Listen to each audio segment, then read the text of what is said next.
Nakabalik na sa bansa mula sa ASEAN Summit sa Brunei si Pangulong Noynoy Aquino. Sa kanyang talumpati, sinabi ng Pangulo na natutuwa siya sa naging takbo ng diskusyon tungkol sa itinutulak ng Pilipinas na Code of Conduct na susundin ng mga miyembro ng ASEAN kaugnay ng West Philippine Sea. Ang United Nations naman nagtalaga na ng 3 pang miyembro ng Arbitral Tribunal na didinig sa kaso ng Pilipinas laban sa China, kaugnay pa rin ng agawan sa West Philippine Sea.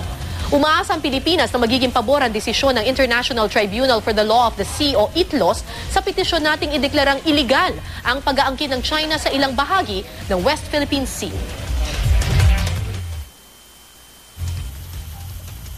Nagpapasalamat tayo sa ASEAN Chairman na si Sultan Haji Hassan Al Bolkiah ng Brunei, gayon din sa iba pang pinuno ng riyon na sumang-ayon sa panawagan natin para sa mas mahigpit na implementasyon ng mga prinsipyong nakapaloob sa Declaration on the Conduct of Parties in the South China Sea.